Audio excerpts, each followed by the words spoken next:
Podcast Além do Código. Além do Código. Além do Código. Aqui no canal Programador Cego. Fala pessoal, estamos começando mais um episódio aqui no Além do Código. E nesse último episódio do ano resolvi fazer um episódio especial, né? Reunir aqui os melhores momentos de todos os convidados que passaram até aqui. Já conversei com muita gente bacana nesse podcast e resolvi aqui reunir as melhores partes, né? Nunca imaginei ser apresentador de podcast, acabei gostando bastante, né, desse projeto que eu trouxe aqui pro canal, decidi arriscar e parece que tá dando muito certo. E muito obrigado aí a todos os convidados que acreditaram nesse projeto, que resolveram, que aceitaram, né, participar aqui também, contar um pouco da sua história. Gostei bastante, conversei com pessoas que nunca imaginei que poderia conversar um dia. Nossa, está sendo uma experiência incrível, né? E espero que vocês também estejam gostando aí desse projeto. No ano que vem tem mais, né? Virão muitos convidados legais ainda, tenho certeza que vocês vão gostar, então continue aí acompanhando o nosso podcast e muito obrigado também você que sempre deixa aí um comentário, deixa o seu like, você que sempre compartilha também esse tipo de conteúdo para ele chegar mais longe, então muito obrigado mesmo e fiquem aí com os melhores momentos de 2024 aqui no Além do Código. Desejo um feliz ano novo a todos, né? Que 2025 seja um ano muito bom, que todos consigamos aí concretizar os nossos projetos e nos vemos aí no ano que vem com muito bate-papo descontraído aqui.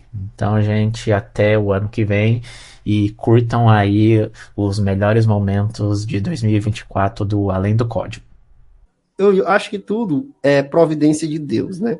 Talvez se eu tivesse passado no direito ou na psicologia, eu não teria me encontrado tanto.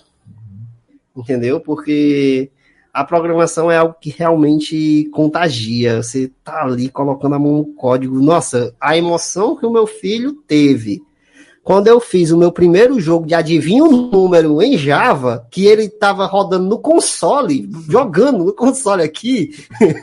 Nossa, e ele, pai, muito massa, e fazendo. Aí ele dizendo, ei, pai, a gente pode colocar assim. Aí ele já começou a imaginar a interface gráfica, né? Começou dizendo assim, o pai pode colocar aqui, ó, pra gente digitar e tem um bonequinho aqui, tem um negócio assim. Aí ele, eu vou desenhar pro pai fazer. Eu disse, calma, meu filho, não é assim não, calma. Não é assim.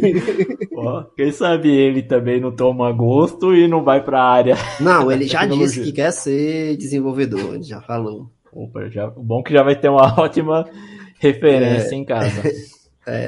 Certeza. Cara, só um comentário aleatório antes. Aqui, front, eu acho que é uma parada muito chata. Você me desculpa, eu sei que você é front-ender, mas, pô, troço chato, meu Deus do céu. Mas, cara, quando você consegue fazer aquilo ali funcionar... Esses dias eu tive que implementar uma lógica que, tipo aqueles termos de licença que a pessoa tem que marcar para poder prosseguir, Sim. Tipo isso. E, cara, o botão tinha que estar desabilitado se a caixa não fosse marcada, né? E a caixa só tinha que aparecer se determinada condição fosse insatisfeita. Quando eu consegui fazer aquilo ali funcionar, eu falei, caraca, é isso mesmo. E é isso que faz os nossos olhos brilharem. Olha o trocadilho de novo. É isso que move a gente, assim, né? Sim. Então, a dica que eu dou pra galera é lógica, né? Estude lógica de programação. Estude o seu leitor de tela, saiba como você pode contornar, por exemplo, essa questão da indentação do Python, né? Aprenda a usar seu leitor de telas, aprenda a lógica de programação, seja o mais autodidata possível. Quando você for entrar na faculdade, você já vai entrar com uma base para, inclusive, solucionar problemas de acessibilidade ali, né? Eu só consegui falar para o professor como ele poderia tornar o conteúdo dele acessível porque eu já tinha uma base antes. E é importante, é conhecimento prévio. E você vai munido também contra aqueles argumentos de que, não, mas como é que você vai fazer a faculdade se você não enxerga? Né? Existem pessoas assim, cara. Se você mostrar que você já tem um conhecimento, cara, vai te abrir muitas portas, vai ser muito bom. E a segunda dica é procure os e-mails, né? O e-mail, o WhatsApp do grupo de sexo programadores. A gente tem um grupo no WhatsApp de sexo programadores. A gente tem uma lista, eu já fui mais ativo ali, né? A gente tem uma lista também no Google Groups, se não me engano é cegos_programadores@googlegroups.com. Eu preciso pegar certinho, mas procurem o grupo de sexo programadores lá no Google Groups. E é importante a gente se unir para se apoiar, né? Uns esclarecendo as dificuldades dos outros. Eu tento fazer a minha parte, inclusive. Ainda tem isso, né? É aquilo, tipo... É o que a gente sempre argumenta, até com as squads. Tipo, olha, hoje, vamos supor, uma empresa que tem lá 5 milhões de clientes. Né? E a gente passa para eles os dados de que, ó, com o IBGE atual... Hoje nós podemos ser, né, fora as subnotificações que acontecem, mas hoje a gente pode ser aí em torno de 7 milhões e quase 8 milhões de pessoas com deficiência. Então, beleza, você já está satisfeito com seus 5 milhões de clientes. Mas se você puder ganhar os mais 8, você não vai ter mais lucro? Né? Ainda tem os idosos, que hoje eu não tenho nem ideia de quanto que é esse valor, eu até preciso pegar esse dado para falar com propriedade. Mas ainda... Além de pessoas deficientes, você tem pessoas idosas que são X valor, número X. Então, se você puder pegar mais X clientes, você não vai ter mais X valor de lucro, né? É outra coisa que a gente passa. Por quê? Porque o autor não pensou que, nossa, é um dinheiro a mais que a Amazon iria me passar, né? Sim. Justamente por não sermos naturalizados. Tipo, esse tipo de pessoa lê, né? Tipo assim, muita gente ainda pensa dessa forma. Apesar dos anos que a gente tem evoluído e de tudo que a gente tem vivenciado e no século que estamos. A coisa que mais incomoda por ser deficiente visual é que as pessoas acham que vai ter que cuidar de você, dar carinho, dar comida na boca, essas coisas. E aí, por exemplo, eu tenho uma situação que é quando eu vou para algum lugar diferente, eu não vou com ninguém, eu vou sozinho. Quando posso, né? E aí você fala, oi, tudo bem? Pra onde é que fica a escada? Pra onde é que fica a pia? Aí a pessoa já sai te pegando e puxando. Não, ainda é pior. É uma coisa que eu já até falei com um colega nosso aqui, o Cris, e ele concordou comigo. Que é, por exemplo, você tá num banheiro gigante, aí você fala, oi, tudo bem? Eu queria saber onde é a pia. A pessoa fica calada, simplesmente, não fala nada. Tipo, dá um vacão. A pessoa tá na sua frente, você tá olhando pra ela. Oi, tudo bem? Pra onde fica a pia? A pessoa não fala nada, você tem que engolir a raiva ali e procurar a pia e achar sozinho. Uma coisa que eu já não faço mais é fazer isso, pedir ajuda pra qualquer pessoa, assim, porque só se a pessoa oferecer, precisa de ajuda pra ir pra tal lugar? Preciso, vamos. Sim.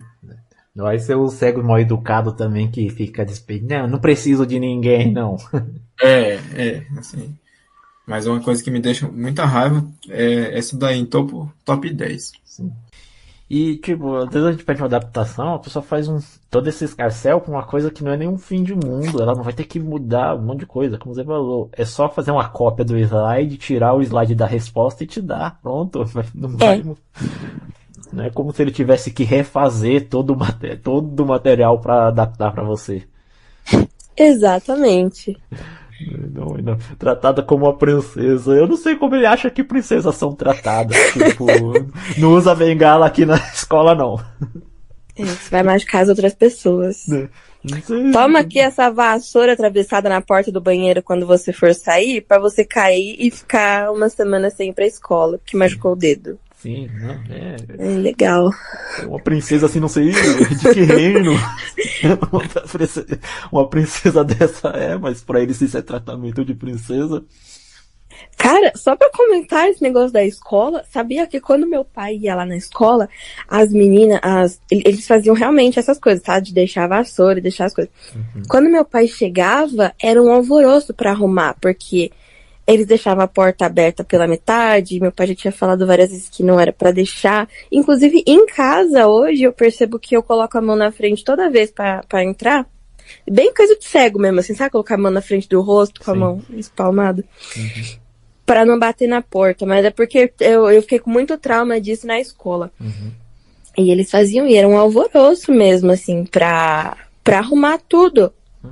Porque meu pai pedia. Aí no final, eles colocaram um guardinha lá pro meu pai não entrar na escola.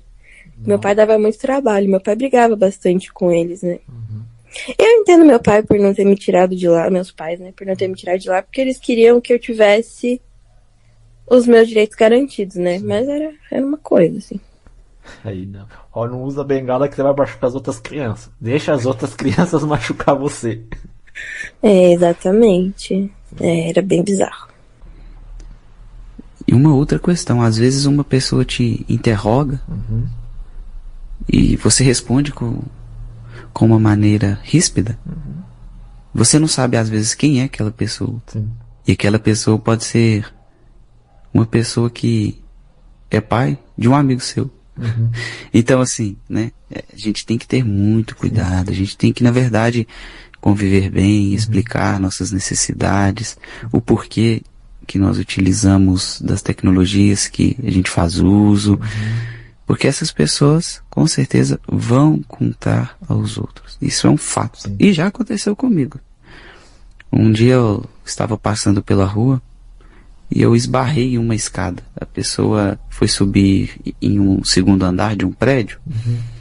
Ela colocou uma escada daquelas grandes e ficou bem no meio do passeio.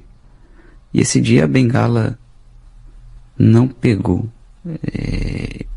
Bengala passou bem no meio, né? Aí, enfim. Mas não machuquei não, bati o ombro assim, tá, fui embora. Aí eu cheguei na porta do meu serviço, o senhor falou, escada ali no seu caminho, tal, conversou comigo, ele era o dono da escada. Aí ele perguntou, tal, contei algumas coisas pra ele, enfim. Aí a pessoa fica, né, nossa, que bacana. Você trabalha aqui? Trabalho. Ah, minha filha também trabalha aqui na prefeitura, e tal. Passou uns dias, a filha dele veio comentar comigo, que o pai dela, né, conversou a respeito de mim com ela. Então, assim, sempre alguém vai falar da gente. Então, que a gente possa passar uma boa impressão e que a gente, de fato, consiga fazer as coisas. Porque, assim, nós vamos nos ajudar e, além de tudo, ajudar a nossa classe. Quebrar o estigma que as pessoas têm para conosco. Para com as pessoas com algum tipo de deficiência. Elas vão perceber que a gente consegue fazer as coisas. Por quê? Quando a gente começa a trabalhar, a ter muita mobilidade, enfim, a gente vai passar por diversas situações. E a gente tem que sempre demonstrar que a gente alcançou um conhecimento. E que o nosso conhecimento é importante para o próximo. Isso é importante. Por exemplo, quando uma pessoa vai trabalhar, o que ela está vendendo? O conhecimento. Ela está trocando um dinheiro a troco de um conhecimento. Então, por isso que é importante a pessoa estudar, porque ela vai conseguir um serviço pelo conhecimento que ela tem. Ela está vendendo o conhecimento dela. O conhecimento dela está agregando valores para a empresa que ela vai poder um dia trabalhar. Né? Esse conhecimento na área de desenvolvimento pode, né, multiplicar, crescer uma equipe de desenvolvimento. Por que não? Que não seja só na questão da acessibilidade, que de fato isso ajuda um cego trabalhar na equipe de desenvolvimento. Mas não é só isso, é no desenvolvimento do software em si. Né? Porque a gente não está limitado só a trabalhar com questões de acessibilidade. A gente desenvolve, né, tem cegos aí que desenvolve sistema completo. Né? Então, assim, isso é só uma das áreas. A gente fala mais do que a gente tem em convívio. Né? Tem cegos promotores. Recentemente fisioterapeutas. Entrou em contato comigo um cego que tem formação em direito e trabalha no Tribunal do Trabalho aqui no estado onde eu moro. Então tem cego em diversas áreas. Tem. Eu falo, mas tem dia que eu tenho vontade de tacar a pessoa pelo outro lado, quando a gente tá falando e a pessoa tá fazendo, Não, moço, me larga. Não. Então, histórias do tipo, estou indo pra estação, a pessoa me arrasta, Fala, não, eu te conheço, você tá indo por caminho errado, tá me levando direto pro ponto. Mas eu quero ir pra estação. Nem, olha, todos os cegos, não marquem encontro na frente de estação. Marquei uma vez com a minha irmã, me arrastaram tanto. Aí chega um, eu vou te ajudar. Chega um, aí ninguém falou, você quer ajuda? Aí teve um cara que ele andou tanto que eu falei, moço, por favor, me leva de volta. Não, eu vou te ajudar. Eu falei, mas pra onde que eu tô indo? Aí ele, né? Pra onde você tá indo? Eu não queria sair de lá, que eu tô esperando minha irmã. Ele, nossa, desculpa. Aí voltou, eu falei, próxima vez só pergunta. Aí daqui a pouco veio o outro, aí eu falei, liguei pra minha irmã e falei, Bárbara, onde você tá? Eu não aguento mais andar aqui. Ela falou, é só me esperar parada. Eu falei, estou tentando. Mas não dá, né? Piso tátil ali na estação Sumaré, pra quem é de São Paulo. Você vai seguir o piso, você vai dar na parede. Então, às vezes o pessoal fala, isso adianta pra vocês? Desde que esteja colocado certo, adianta, mas a maioria é errado. Então, a gente tem que ter paciência. Nossa, quando as pessoas chutam a bengala. Hoje mesmo, esse rapaz que eu encontrei no trem, ele falou, você usa bengala reserva? Eu falei, não uso porque eu não tenho vergonha na cara. Porque já chutaram tanto a minha bengala que tem dia que eu chego em casa e meu irmão fala, deixa eu arrumar esse arco e flecha aí. Ele falou, eu só aprendi que... Mas fica muito torta mesmo. E eu uso uma mais firme pra andar. Ele falou, teve uma vez que quebraram mesmo. Aí eu tive que pegar um cabo de vassoura num funcionário pra ir embora pra casa. Depois desse dia eu falei, olha, a minha já... Teve uma vez que eu tava ali na Oscar Freire descendo, o cara tava subindo com tanta pressa que ele deu aquela bica. A bengala voou pro meio da avenida e o carro atropelou. Falei, putz. E no mínimo a culpada ainda foi você que deixou a bengala na frente. Isso. Aí os caras, não, mas é que você tem que vir por aqui. Aí eu falei, nossa. Eu não sabia que ele era professor de orientação e mobilidade. E tem umas coisas que a gente passa e tem um amigo que ainda falou assim uma vez. Ele falou, Bia, o que você faz? Ele falou, pega a sua mão e coloca por dentro do elástico. E quando alguém tropeçar, solta. Porque quando você soltar, a pessoa vai tropeçar e vai bater com a cara no chão. Solta a bengala. Deixa, né, a gente prende a mão ali no elástico. Ele falou, pessoa, vem, solta. Que a pessoa vai tropeçar na bengala e vai cair. E dane-se. Foi uma tal de DataSul pra lá, acho que nem existe mais aqui. Ela foi oferecer curso de desenvolvimento de website, HTML e tal. Era um curso bem básico mesmo, acho que só ia ter HTML e CSS, se muito fosse ter. Aí eu fiz a pergunta-chave, né? A qual eu já esperava a resposta, mas eu precisava perguntar. Vocês aceitam cegos lá? Aí o rapaz foi muito direto na resposta, né? Ele disse que não tinha preparação e a escola nunca tinha passado por isso, nunca tinha tido experiência com esse público, e, enfim. Aí eu digo, não, tá bom, já entendi. Beleza, não fiz o curso, queria muito ter feito. Mas aí, um amigo meu da época, porque eu fiz muitos amigos nessa época de escola, né? Por isso que eu sempre recomendo que, assim, aí meio que fugindo um pouco, mas ao mesmo tempo não, que aqui as pessoas que não enxergam, e aí é onde entra a experiência do que a gente passa, né? Se vocês estão na escola regular, cara, façam tudo que vocês puderem para vocês serem úteis de verdade na sala de aula, porque a gente não pode ficar na posição de coitadinho o tempo todo, entendeu? A posição de vítima, eu não estou conseguindo acompanhar o assunto porque a professora não está ditando para mim, enfim. Assim, se a gente for dar desculpa, tem um monte. A gente está em desvantagem em quase tudo, para não dizer tudo, né? Mas a gente tem que dar um jeito, cara. Não é fácil, falar sempre é fácil, mas quem está falando é uma pessoa que teve que fazer isso. Eu sou cego total, como eu já contei. Né? Então, a gente faz o possível, tenta entender, pedindo ajuda ali inicialmente a um e a outro. A gente vai precisar da ajuda no começo, né? A gente vai ter que aperrear mesmo, incomodar os outros no início. Mas tem que ter alguma utilidade, né? Sim, eu sei como embora... Né? Eu já fui baixa visão, né? Já cheguei a enxergar, tenho retinose pigmentar, mas enxergava pouco, dava pra ir pra escola, mas mesmo assim era difícil, mesmo sentando na frente, entender o que tá na lousa, mas fui do ensino fundamental até o médio concluir, pedindo para as pessoas ir ditando lá pra mim e fui me virando. Não, e na verdade não existe mal nenhum em pedir para os outros ditarem. Eu percebi isso, porque na verdade, se você consegue pedir ajuda para o pessoal ditar, e você copia, e você se dedica para aprender determinados assuntos, o que acontece com você é o seguinte: você aprende o assunto, por exemplo, vamos pegar uma matéria que ninguém gosta, matemática. Né? Você domina os assuntos, fração, razão, regra de 3, equação de primeiro grau, segundo, você conseguiu entender. Beleza. Quando chega na hora dos exercícios, na hora das coisas que valem ponto, das atividades que valem ponto, até de prova mesmo, se você conseguiu aprender e você consegue ajudar a pessoa que dita para você, ela lhe ajuda ditando, e você ajuda ela respondendo as questões, você resolveu o seu problema. Sim, entendeu? Era exatamente isso. Né? Isso. É uma troca de favores, porque todo mundo vai precisar de todo mundo em algum momento. Então, ditar não é nenhum tipo de transtorno, vamos dizer assim, não é um saco para quem dita, quando você também oferece coisas para ela, né? Então, ela vai ditar com o maior gosto do mundo. Assim, aí quem escuta isso pode até pensar, não, mas aí é sacanagem, porque eu vou me dedicar para dar a resposta a ela das coisas. Não é isso que eu tô dizendo, mas aí é que fosse. Cara, se ela quer se aproveitar de você para passar, para ganhar pontos sem ela estudar, aí é com ela. Sim. O que você vai querer dessa pessoa é que ela dite para você, entendeu? Cada um com seus objetivos, né? E tá tudo certo.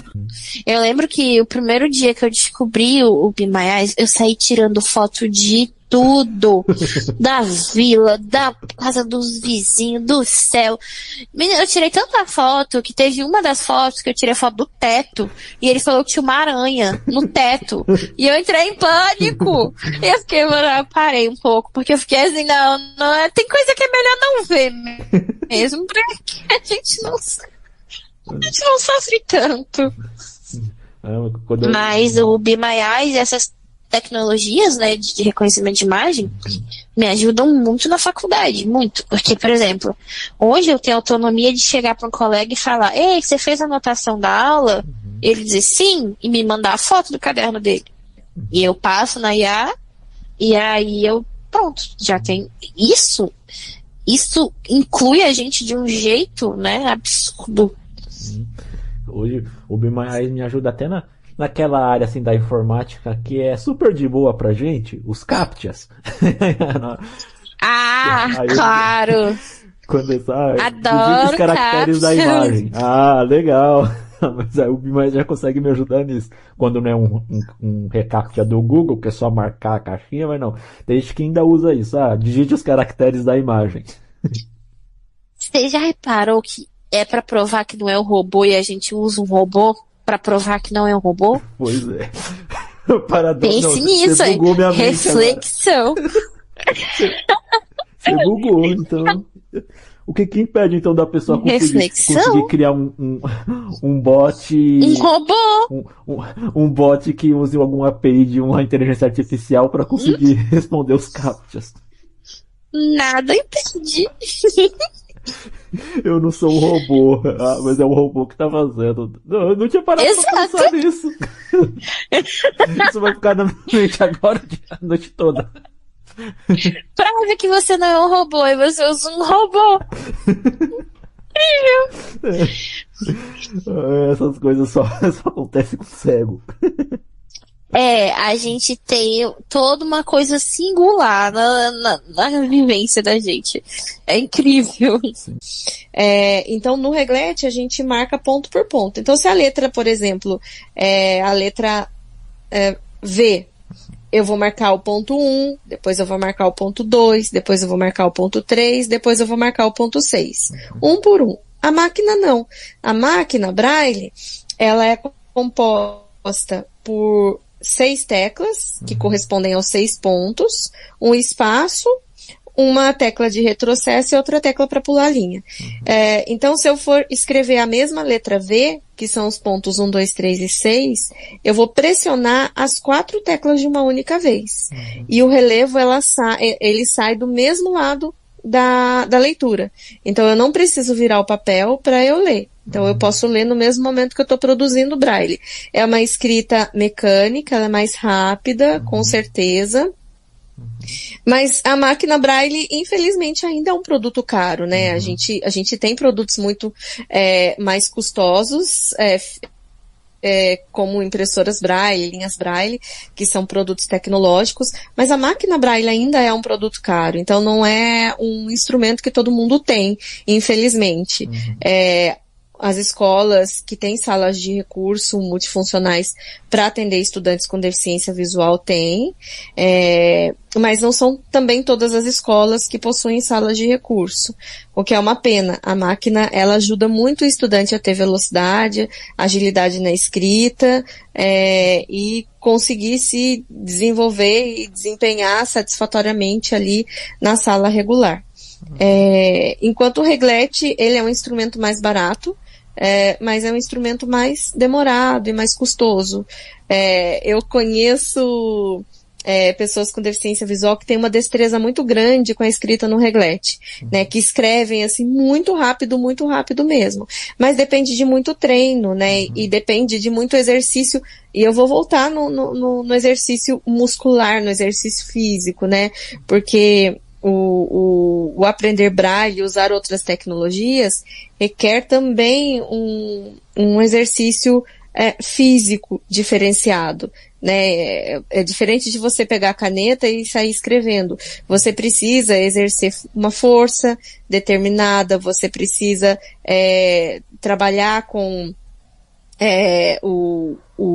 a pressão no papel para você fazer a leitura e não apagar os pontos ou não amassar a pontinha do seu dedo, porque se você passa o dedo muito forte no papel, você pode também distorcer um pouco aquele entendimento da letra. Então tem toda uma questão motora e espacial envolvida aí, né? E para se conseguir um ritmo de leitura de escrita no reglete veloz, você precisa treinar muito a musculatura, senão você acaba adquirindo uma LER e aí não consegue escrever nem rápido nem devagar. Meu pai era mecânico, eu queria ser mecânico, aí ele viu, e meu pai tinha uma visão muito avançada. Ele nasceu em 1929, mas, no meu ponto de vista, ele vivia 50 anos na frente da idade dele. Aí ele viu que não ia dar certo para mim, que a mecânica estava começando a mudar muito. Ele foi me desestimulando. Aí eu peguei e pensei, vou fazer uma coisa que eu gosto. Eu vou mexer com história, que eu gosto muito de política. Então eu vou dar aula de história. Então por isso que eu resolvi tornar professor de história. Mas a minha vontade mesmo era ser mecânico, igual meu pai. E aí, você decidiu, foi em frente, e aí como foi? Foi pra faculdade, já acertou de primeira? Foi assim, quando eu saí de Belo Horizonte, na 8ª série, que hoje é o 9º ano, eu estava com 17 anos. Então, as escolas ainda não eram obrigadas a aceitar pessoas com deficiência, né? Aí, a diretora da escola de Capinópolis era muito amiga nossa. Ela pegou e falou com os professores, vamos aceitar o Marcelo, vamos ver o que vai acontecer. E eu pensei, para mim, ou é tudo ou nada. Se eu não me esforçar, eu não vou conseguir. Então, eu lutei até. Foram 3 anos do ensino médio, aí depois eu fiz o vestibular, passei, aí a faculdade foi mais tranquila. Não sei se porque correu a fama pela região aqui do Triângulo Mineiro, né, onde é que eu morava e tudo, mas aí na faculdade foi mais tranquila. Mas aí eu comecei a faculdade em 1984. Quando foi no final de abril, uma professora tirou licença. Aí a diretora, ela já sabia que eu queria ser professor, ela pegou e me ligou e falou dessa forma: já que você quer ser professor, você não quer fazer um teste para ver se você dá conta de ser professor, não? Falei, quero. Com 2 meses de faculdade. Aí no dia 2 de maio, que é o dia do meu aniversário, de 1984, numa quarta-feira, eu dei minha primeira aula. E ali eu comecei e não parei mais. Foram 54 anos. Olha só. E muitas das vezes eu pergunto justamente por isso, porque eu prefiro perguntar, eu prefiro ser a ignorante e pergunta e aprende e aquilo muda, do que eu continuar naquele mundinho e não sair fora da caixa, né? A gente precisa sair fora da caixa, e se eu não pergunto, você jamais vai saber qual é a minha dúvida, você jamais vai poder me ajudar. Sim. Então, quando eu expresso, eu tô dando a oportunidade de você me explicar e de mim aprender, né? De estar aprendendo. Sim. Igual aqui no meu canal, hoje eu tô colocando os podcasts, mas inicialmente eu comecei colocando nele vídeos de programação acessível para compartilhar o pouco que eu vou aprendendo de programação. Aí eu coloco o leitor de tela no fundo, tudo para ajudar os deficientes visuais também, porque muitos canais que eu ia tentar aprender era aquele típico, vai aqui, clica aqui, faz aqui. Aí eu, aqui aonde? Aqui o quê? E aí eu vi a necessidade de ter conteúdos assim acessíveis. Aí eu resolvi fazer o meu. E aí eu sempre conto isso aqui, que uma vez teve um comentário lá, pessoa que enxerga comentando, nosso vídeo ficou muito bom, mas essa voz aí do Windows estragou seu vídeo, não tem como você tirar ela. Aqui é a acessibilidade, né? Sim. É a acessibilidade. Aí eu expliquei pra ele, não, é que eu sou deficiente visual, essa voz é o meu leitor de tela, é com ela que eu consigo usar o computador e ajudo os outros deficientes visuais que assistem meu vídeo também a saber o que eu tô fazendo. Aí ele, tá, desculpa, eu não sabia. Aí se inscreveu, tudo. Então já é uma informação que ele teve, mas achei engraçado, ele não estragou, não tem como tirar. Eu fico pensando, será que ele sabe que se eu tirar não tem vídeo? Grava de novo, por favor. Se eu tirar a voz aí, não tem vídeo, aí como que eu vou fazer? Se eu tirar a voz, eu não chego em lugar nenhum. E aí, agora? Então não vai ter vídeo pra você, não tem conteúdo pra você. Né? Mas fica aí o nicho, né? A oportunidade de trazer esse conhecimento para eles. Né? Nós evoluímos muito, tanto em nomenclatura quanto em possibilidades, assim, tanto em termos de material didático como em maneiras de aprender, né? Sim. Na minha época, se eu tivesse Braille, já era muito bom. Sim. E uma coisa aqui que eu sempre falo também, né, com o pessoal que já nasceu, né, sem enxergar e teve essas dificuldades na época do livro didático, que eles falam, demorava muito para chegar o material, às vezes chegava só no final do ano letivo, quando nem precisava mais. Aí eu falo, né, quanto a gente evoluiu até com esse trabalho lá no PNLD mesmo. Hoje os deficientes visuais já vão ter acesso a um livro digital acessível para eles e poder acompanhar junto com as outras crianças. Hoje nós podemos falar desse trabalho até muito mais abertamente, porque já existem livros publicados. Os primeiros livros foi, na verdade, a partir de 2022, houve uma determinação do MEC de que os livros seriam feitos em formato digital e que eles deveriam ter alguma acessibilidade. E foi aí que, através do FNDE, começou essa produção, uma grande parceria com editoras, com o FNDE, com a UFAL e várias outras universidades, porque nós temos criadores, e o próprio UNIS, que é onde o projeto que rege o PNLD está hospedado, tem pessoas de várias universidades, muita parceria, e a partir de 2023 nós tivemos esses primeiros materiais já em formato acessível. Nós ainda temos muito que melhorar, mas se não fosse essa parceria, assim, sempre editoras nos ouvindo, nós dando sugestões para as editoras e outras parcerias maravilhosas, a gente está evoluindo cada vez mais. Eu sempre falo isso até para quando eu ensino alguém sobre acessibilidade. Tem uma diferença muito grande em você ler, você como uma pessoa sem deficiência ler, estudar, e uma pessoa que vive aquilo todos os dias e que sabe as dificuldades, as limitações e as complicações. Só ela vai entender, né? A gente pode, de alguma forma, entender, mas nunca compreender totalmente, né? Sim. E o The Last of Us fez esse trabalho maravilhoso de realmente ouvir, pegar o feedback dessas pessoas e compilar num jogo incrível, né? Inclusive, ainda em The Last of Us, tu conhece a Nicole, né? Nicole Somera? Sim. A Nicole, eu acho que ela vai até fazer de novo, né? Na primeira temporada da série do The Last of Us, eu sei que ela estava transmitindo os episódios com autodescrição, né? Ela mesma estava fazendo autodescrição. E eu achei isso muito legal mesmo, né? Sim.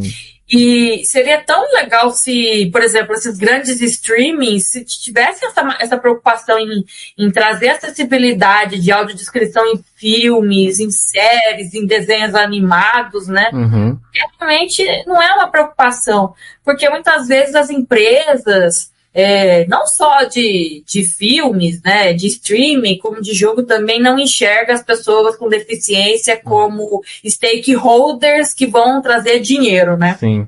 Quando, na verdade, trazem muito dinheiro, né? Se eles soubessem o quanto a gente gasta, quanto a gente consome. Exatamente, né? Aí só você vê o tanto que a própria Naughty Dog deve ter faturado com The Last of Us Part 2, né? Porque foram muitas pessoas com deficiência que jogaram, que testaram e que falaram, olha galera, é um jogo super acessível, joguem também, né? O tanto de publicidade gratuita que eles devem ter ganhado não é brincadeira, né? Eu me lembro, o primeiro curso, a primeira turma de concurso que eu fui dar aula. Eu nunca me esqueço disso. Lá pela, sei lá, segunda, terceira aula, eu dava... Era o preparatório para o TRT da 6ª Região. O Tribunal Regional do Trabalho da 6ª Região, que é aqui em Pernambuco, né?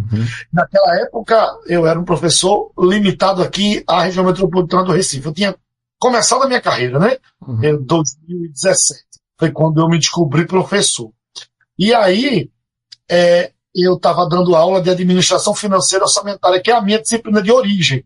Orçamento público, contabilidade pública, esse mundo do dinheiro público, das contas públicas, da receita líquida, receita corrente, dos gastos públicos, das rubricas públicas. Esse é o meu mundo de origem. Eu dou 22 disciplinas, não sou tão famoso por essa disciplina, a minha fama vem muito mais por ser professor de conhecimentos pedagógicos, por dar aula em educação, mas eu comecei com o que é a minha paixão, que é orçamento público.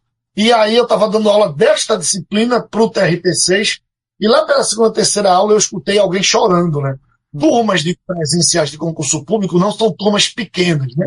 Ao contrário da faculdade, da escola, que é normal você ter 30, 40, no máximo se estourando 50 pessoas na sala de aula, uma turma normal de concurso público é de 200, 300 pessoas, né? Esse é o natural, o preparatório é assim, né? E aí, isso numa aula normal, né? Aulão a gente dá para 2, 3, 5 mil pessoas. Isso num aulão. Em São Paulo, muito mais do que isso, 10, 12 mil pessoas é uma turma em São Paulo, por exemplo. E aí, tinha umas 300 pessoas na sala e eu escutei alguém chorando do meu lado esquerdo. Eu em pé, de frente para a multidão, o quadro atrás de mim, eu em cima, porque nas salas de concurso público tem pequenos palcos, né? Então eu estava em cima do palco, em cima do tablado, o quadro, a lousa atrás de mim, e a multidão, e do meu lado esquerdo, no canto da parede, lá pelo meio, eu escutei alguém chorando, uma voz de mulher chorando. Uma voz de mulher chorando, e eu achei aquilo estranho, e eu trabalho com quadro, mesmo sem enxergar, eu trabalho sempre com a pessoa na minha equipe, que é acostumada com o que eu escrevo, então eu vou falando e ela vai construindo, porque em concurso público não se admite coisas como slide, ou outra, não se admite. A apresentação em PowerPoint não se admite. O professor de concurso ele desenha, ele cria mapas mentais, né? O professor de concurso que ousa usar slide, ele é bem criticado e geralmente rejeitado pelos alunos de concurso. Então, mesmo sendo cego, eu preciso usar lousa, usar piloto, usar pincel e lousa. Que aqui em Recife a gente chama de piloto, mas em algum lugar chama canetinha, canetão, sei lá, não sei como é em São Paulo, mas pincel, né? E aí eu chamei a pessoa que estava me ajudando a escrever, ainda me lembro o nome dela, Claudinha, que hoje é professora de literatura, hoje na minha equipe, né, no meu curso. Mas na época ela era só uma estudante e fazia parte do meu time de monitores, né, de pessoas que escreviam no quadro para mim. E aí eu chamei ela e falei assim, olha, Claudinha, veja o que está acontecendo, tem uma moça chorando, né? E eu pedi para ela fazer isso no intervalo, que já estava perto do intervalo de 20 minutos. Isso era de manhã, o intervalo era 10h30 da manhã, William. Quando deu 10h30 eu chamei, ela foi lá. E ela foi se aproximando, mas como eu tinha dado o intervalo fazia alguns segundos, a sala ainda está completamente cheia. As pessoas ainda estão organizando seus materiais para sair, para lanchar. Eu tinha acabado de dar o intervalo, então ninguém tinha saído ainda. Então quando Claudinha chega perto dela, ela dá um grito assim, sai daqui! Um grito assim. Ela rejeita a minha monitora. Ela me fala, sai daqui! E ela chorando começa a dizer assim, eu tenho mestrado, estou fazendo doutorado, tenho 2 faculdades, estou me dedicando a concurso, tenho os 2 olhos, não consigo emprego e ainda sou obrigado a assistir aula de um cego. Nossa. Pesado. E como é que eu ia reagir a isso? Sabe? Eu não sou de me fazer de vítima. Muito pelo contrário. Né? O que eu podia fazer ali porque na mesma hora houve um burburinho da multidão, né? E eu sou o professor da sala, eu sou o presidente, é a minha primeira turma oficial. Já tinha dado alguns alunos, algumas coisinhas, mas foi a primeira vez que o preparatório que eu trabalhava, que eu comecei, que me deu a primeira oportunidade, me colocou numa turma de verdade, pegando uma matéria do começo ao fim. Eu não podia botar toda a perder, porque se eu brigasse com ela ali, em concurso público, o patrão é o aluno, não é o professor. O professor não tem o poder da nota. Em preparatório de concurso, o professor não prepara a prova. Ele não pode te aprovar ou te reprovar. Não. O professor é o servo e o servido é o aluno. Quem manda é o aluno. Se o professor não for muito bom, ele é rejeitado. A lógica do preparatório é totalmente diferente da escola normal, da educação regular. E aí, em frações de milésimos de segundo, eu tive que pensar. E o que eu falei foi, moça, eu queria perguntar o nome dela, mas eu achei que ela não ia me dizer. Então eu não perguntei, porque geralmente eu pergunto, eu interajo com a plateia sempre perguntando. E eu falei, senhora, moça, eu lamento pela senhora não estar se adaptando, se adequando aqui ao meu modelo de aula. Eu quis tirar da cegueira. O foco. Não está se adequando aqui ao nosso modelo de aula. Eu peço desculpas. Mas eu prometo que se a senhora me der uma oportunidade, daqui para o final do curso, a senhora vai amar esse conteúdo, vai amar essa aula, e vai amar essa matéria, e vai dar tudo certo. E prometo que ninguém aqui dessa sala vai lhe tratar mal pela sua opinião. Porque a opinião todo mundo tem direito. E se a senhora me der a oportunidade, eu mudo esse conceito que a senhora criou. Que, na verdade, William, não é um conceito, é um preconceito. Sim. Não é? Sim. Um preconceito com molho de discriminação. Mas foi isso que eu fiz. Não deu certo, ela foi embora no intervalo e não voltou mais. Mas foi a saída para mim. Essa saída foi muito melhor para mim do que para ela, porque eu poderia dizer que absurdo você fazer isso comigo. Ou eu poderia, sei lá, chorar. Eu tinha que chamar o profissional, né? Então, assim, isso adulto. Eu tenho 37 anos, completo 38 agora, na próxima quinta-feira, dia 31 de outubro. Isso eu tinha 30 anos. Agora, tu imagina como é isso com 15, 16 anos. Na fase de conhecer, de paquerar. Todo mundo paquera pelo olhar. Como é que sai um paquera, William? É muito complicado isso. Então, eu trouxe um exemplo da vida adulta. Imagina na adolescência, como é socialmente. Então, assim, foi punk. Agora, eu nunca disse assim, ai, que droga que eu sou cego. Não. Eu dizia, que droga que essa pessoa não me deu a oportunidade de me conhecer melhor. Eu vou lutar por isso. Então, assim, foi complicado. E umas dicas aí, por exemplo, para pessoas como eu e o Eduardo, que a gente fica o dia inteiro sentado aqui no computador, Como seria uma boa postura aí pra gente depois não levantar, ficar com dor nas costas, no pescoço, no pulso? É bem complicado, assim, quando passa, né, quando a pessoa tem um trabalho, assim, que exige ficar muito tempo em frente ao computador, sentado ali, né? Tudo em excesso faz mal, né? E a postura, quando a gente tá dobrado, né, nesse, digamos assim, né, que é a posição da gente tá sentado, a gente tá dobrado. O sangue não circula muito no nosso corpo, ele tem dificuldade para circular, para chegar lá na parte dos membros inferiores, né? E voltar. Então é importante sempre tirar alguns momentos ali, fazer uns pequenos intervalos de levantar, de andar um pouco, porque vai estimular. Eu falo que a gente tem 2 corações, né? Tem um coração que fica dentro do tórax, né, e outra que fica lá na perna, né, que é a batata da perna, popularmente, que a gente conhece, né. Tem os músculos que a gente, quando anda, eles contraem e empurra o sangue para cima. Então isso daí é fundamental, né, é uma função aí do nosso corpo que é super inteligente, né, que se a gente não tivesse isso, o sangue teria muito mais dificuldade de voltar para cima. E em relação à postura mesmo, é importante ter uma cadeira confortável, uma mesa que não esteja nem tanto abaixo, nem um tanto acima do seu corpo, né? Tem que estar ali numa posição bem confortável, que seus braços fiquem em 90 graus, mais ou menos. O teclado, né? E que os pés não fiquem também, né, comprimidos ali, né, dentro de uma mesa muito estreita, né, que precisa de um espaço para ficar acomodado, você poder esticar um pouquinho, né, enfim.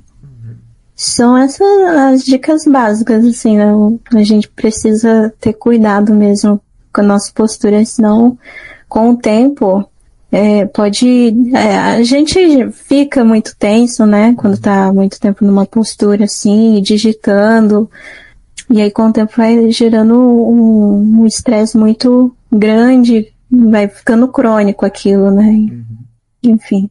Até conversando com o Eduardo esses dias, ele falou que um tempo desse ele chegou a sentir umas dores no pescoço, não sabe se é porque virou rápido demais, ou de tanto ficar lá sentado. Essa área assim que a gente escolheu e ficar sentado, o pessoal pensa que ficar sentado não cansa. Cansa. Fica sentado o dia inteiro. É porque o corpo também ele foi feito para movimentar, né? Ele não foi feito para ficar parado assim 24 horas, né? Então é importante a gente sempre estar se movimentando, assim, mesmo que a gente trabalhe sentado, né? Então precisa ter uns intervalos ali para você se movimentar, né, para circular um pouco, ativar a circulação, enfim, os músculos, né. E aí foi por isso que eu acabei, assim, trazendo todo esse contexto, mas foi por isso que eu acabei falando ali no início, né, que a minha faculdade, claro, formalmente ali na área de sistema e tudo mais, só que eu diria que minha faculdade foi muito antes de eu entrar mesmo, né, formalmente, porque eu já era um entusiasmo na área de tecnologia e informática, justamente porque eu tinha essa curiosidade e eu ia fuçando e fazia por conta, quebrava, tentava arrumar de alguma forma, e aí eu ia, né, assim, quebrando no sentido, não quebrando o computador com porrada, né, às vezes tendo a intenção, mas quebrando no sentido de, putz, deu algum problema aqui, deu, sabe, alguma coisa, vamos voltar do zero, formata aqui, formate o computador e tenta de novo, né? Então, por isso que eu acho que foi a grande escola foi fóruns e a minha própria curiosidade. Essa história assim, é um pouco parecida com a minha, né? Eu sou de 90, então desde o primeiro computador que meu pai levou lá pra casa, acho que era um computador usado, que ele pegou lá da empresa que ele trabalhava, era um Windows 3.11, tinha 6 anos na época, vai. Aquilo lá já me encantou, né? Mexer tudo pelo DOS, tudo, nossa, já ficava encantado, né? Acho que sempre gostei de computador. Aí depois fui pro Windows 95, fiquei nele um tempo. Aí eu lembro que esse computador ele não tinha o driver de CD, era tudo com disquete. E às vezes você ia instalar alguma coisa, lá, uns 10, 20 disquete. Aí um dava problema, pronto, você perdeu aquele programa, porque não tinha mais como instalar tudo, porque você tinha que ir tirando um e colocando o outro. E se um deu problema, e hoje a galera aí reclama de espaço e não sabe o milagre que a gente fazia só com 1.44 megabytes. É verdade, olha, a gente fazia milagre. E outra, tem gente que não sabe o que é o desligar o computador, né? Porque hoje o pessoal fecha a tampa do notebook ou só aperta ali o botão de desligar e já vai embora porque o computador vai fazer sozinho. Antigamente não, né? Você desligava e depois vinha a mensagem falando, o seu computador já pode ser desligado. Com segurança. Nossa. Enquanto isso, o computador estava ligado, funcionando. Você tinha que esperar todo aquele load para você desligar mesmo ali no botão do computador. Sim. Olha, tem muita gente que não sabe disso ainda. Aí depois do Windows 95, eu não cheguei a ter o 98, eu já fui pro Windows XP, mas na época a internet ainda estava assim engateando, né? Era muita gente que tinha, né? Então eu demorei muito para ter internet em casa, então era difícil conseguir informações, né? Para aprender, mas eu sempre fui de fuçar também. Até que vieram aí as famosas lan houses. Hoje você deve achar em algum lugar ainda, mas antes era bem mais comum. Aí às vezes eu ia lá usar a internet da lan house para fazer alguma pesquisa, tudo.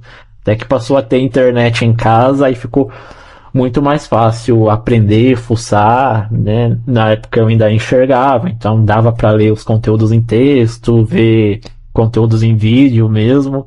Fiquei muito tempo no XP. Aí depois eu fui pro Windows 7 e levei um tempinho para me acostumar, né? Era aquela coisa de, não, o Windows XP era melhor, aquela vontade de voltar pro XP, né?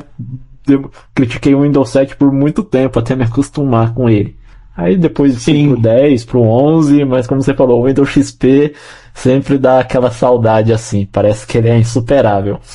E é legal quando a gente fala assim na evolução dos sistemas, porque primeiro, quando a gente fala ali do Windows 98, o Windows o Millennium, né, o Millennium 2000, né, esses daí, eu não me recordo, mas eu acredito que a gente não tinha a questão da acessibilidade.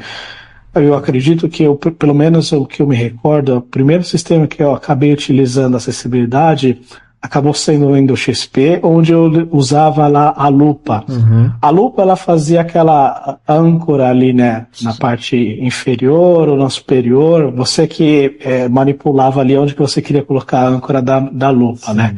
Então foi o primeiro sistema que eu tive ali a interação de uma acessibilidade, usando a lupa, mas eu não conhecia a parte da descrição, que é a parte do narrador. Se eu não me engano, eu acho que não tinha ali o narrador do próprio sistema, né? O bom de escrever mesmo com braille é que a pessoa pega a ortografia muito mais fácil do que ficar só escutando um leitor de tela. Às vezes a pessoa não sabe muito a ortografia das palavras quando se acostuma só a escutar. Ah, sim, muitos cegos têm um gap, um vazio, assim, uma questão enorme na parte de ortografia. E não quer dizer nem que a pessoa não leia, não quer dizer nem que a pessoa não... nada, assim. Só quer dizer que realmente não tem contato com livro físico, então não pega ortografia. Eu gosto muito de ler e a maioria dos livros que eu procuro não tem braille ou uma coisa assim fora da realidade. Por exemplo, uma vez eu vi assim numa biblioteca braille o livro de Harry Potter em braille. Eram umas 20 partes, porque são 7 livros e cada um tinha umas 5 partes. Eram umas 20, 30 partes. É uma coisa assim impossível, sabe? Impossível. Eu ia demorar, indo lá uma vez por semana, eu acho que eu ia demorar uns 4 meses, 5 pra ler tudo. Então a gente acaba pegando muito livro na internet. E teve uma hora que eu percebi que eu tava errando umas palavras assim muito, muito, muito básicas, porque eu tinha parado de ler, porque eu gostava muito de ler e não tinha os livros que eu queria em braille. Então eu tava errando assim umas coisas óbvias, sabe? Isso, infelizmente, acontece muito com a gente. Eu gosto de ler, mas ultimamente eu leio muito com o Kindle, usando o NVDA. Aí eu brinco Eu que sei. a pronúncia de NVDA, né? Que agora que eu me toquei, que o seu nome é o nome da protagonista de uma das minhas sagas favoritas, que é lá o Shadowhunters da Cassandra Clary. Tem a personagem lá. Foi minha primeira saga longa Uhum. de livros, Shadowhunters. Aí tem lá a Clary, né? Mas pra mim o certo é o NVDA, o nome dela é Clary. Sim, é, Claire. Foi minha primeira saga longa de livros, Shadowhunters, minha primeira saga grandona, assim, de fantasia. Aí depois eu já fui pra drogas mais pesadas, Crônicas de Gelo e Fogo e Senhor dos Anéis. Senhor dos Anéis eu não consegui, não. Sinto muito. 20 páginas pra descrever uma árvore e não dá. O Tolkien, ele tem isso, ele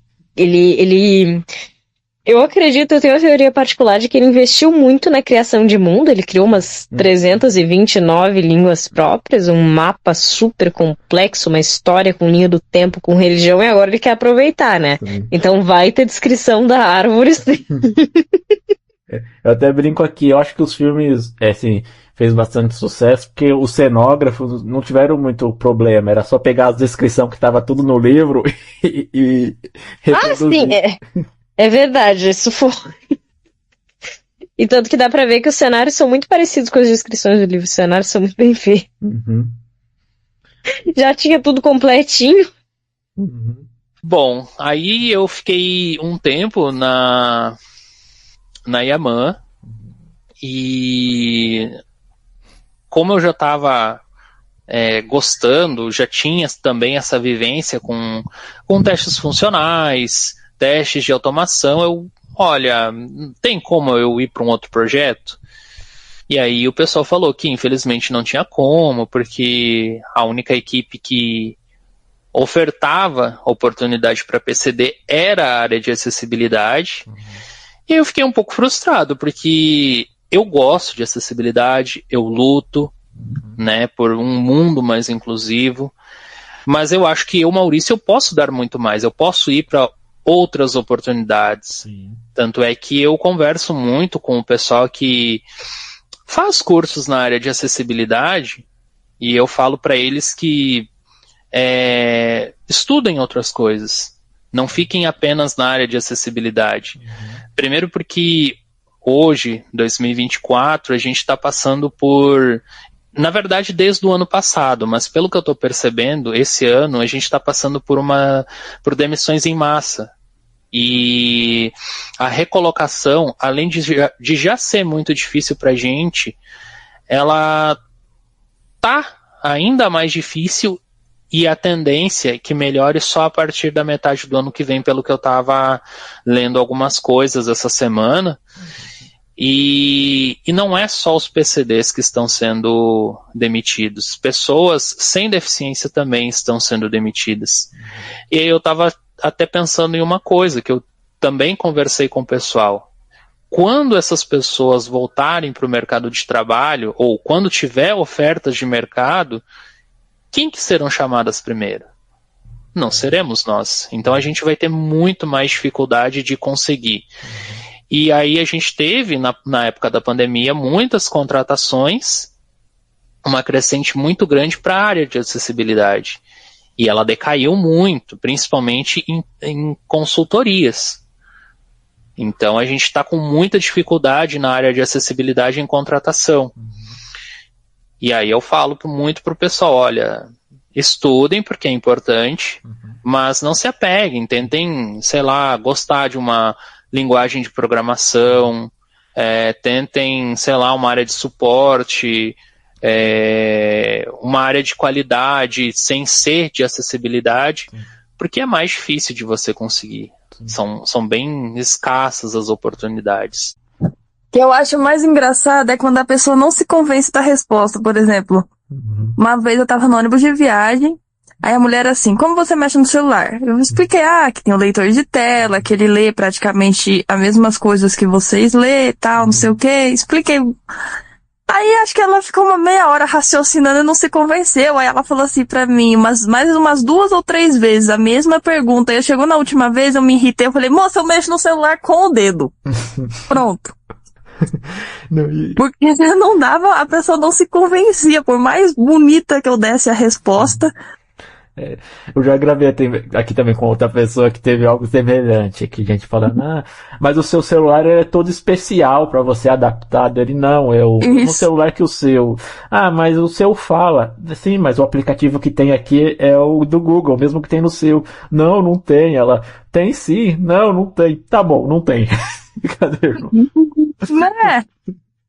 Não vai discutir com a pessoa. Ela não sabe mesmo que ela acha que. Eu sei que existe essa tecnologia, mas não é algo barato e eu acho que nem foi pra frente porque não vi ninguém usando até hoje. Diz que tem um celular aí no mundo que ele, por calor, né, ele sobe os pontinhos na tela do Braille. Aí todo mundo acha que o celular da gente é desse jeito. Você passa a mão, levanta assim as ranhuras na tela e você vai ler o que é que tá escrito. Uma vez eu fui no cabeleireiro, quando ele ficou sabendo que eu trabalhava com computador, ele me perguntou se o meu computador era em braille. Na verdade, ele perguntou se era em hebraico, né? Mas eu entendi que ele queria falar braille. Ou é hebraico, ou é Libras. A pessoa, já me perguntaram também, mas você entende Libras? Eu falei, não, eu não sou surdo. Mas em hebraico, porque para eles também, o nosso computador, as teclas devem ser tudo especial, em alto relevo aqui. Até existe, né, teclado em relevo e tal, mas eu acho que é mais pra quem tá aprendendo, porque, pelo menos pra mim, se eu hoje tentar usar esse teclado que é todo com relevo, braille e tal, eu me perco nas teclas, em vez de me ajudar. Eu já falei aqui algumas vezes, né, eu ainda não sei ler o braille, né, tenho vontade de aprender. Eu sou analfabraille ainda. Mas eu tenho vontade de aprender que eu sinto falta de escrever à mão, assim, no papel. Diz que faz bem pra mente, assim, é melhor do que digitar. Eu sinto falta de escrever à mão. Então, eu aprendi braille. Com uns 5, 6 anos eu já sabia ler e escrever em braille, até antes do povo normal, né, que estudava na escola. E aí, tipo assim, eu usei bastante na escola, mas depois que eu saí da escola, eu li A Pedra Filosofal do Harry Potter em braille, que eu peguei o ilustrado, então, se eu não me engano, eram 32 volumes. Aí eu comecei a ler com o indicador. Eu usei todos os dedos para ler. Quando chegou nos últimos livros, os meus dedos já estavam sangrando, tanto passar, né, nas bolinhas. E aí nunca mais eu li nada. Aí o povo fala, mas você usa o braille hoje? Uso, eu leio botão de elevador, plaquinha de escada, remédio, só essas coisas. Livro é muito difícil. Mas olha só. Até pelo tamanho. E aí, como você falou no começo, né, você é um desenvolvedor full stack e mais um monte de outras coisas no full stack. Então, obviamente, você tem um contato com o front, né? E como que você faz aí para contornar os problemas da deficiência, que creio que você deva ser assim igual eu, porque eu por já ter enxergado, né? Então eu consigo me dar bem no front por ter memórias, né? Eu sei como funcionam as cores, na hora de posição, eu sei o que é direita, o que é esquerda, como que as coisas ficam posicionadas, sei que o leitor de tela ele entende tudo como tá no DOM, então vai de baixo para cima, mas de cima para baixo, mas visualmente eu sei, tem uma coisa aqui, aí nesse canto tem o conteúdo, a barra lateral aqui do lado, o rodapé pegando tudo aqui embaixo. Mas aí no seu caso, como você faz aí para se localizar, se posicionar? Quais são os macetes que você usa aí no front?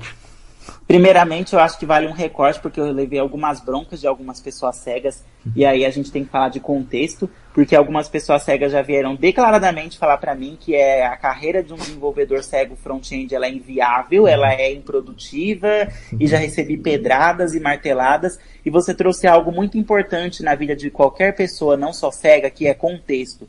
Às vezes a gente vai muito pelo lado da glória e não fala muito do lado da dor. O Cristiano é um desenvolvedor front-end, ele consegue falar sobre isso, porque sim, até hoje eu consigo ter noções da interface visualmente falando, e eu já enxerguei, e eu sempre tive um apelo por interfaces gráficas.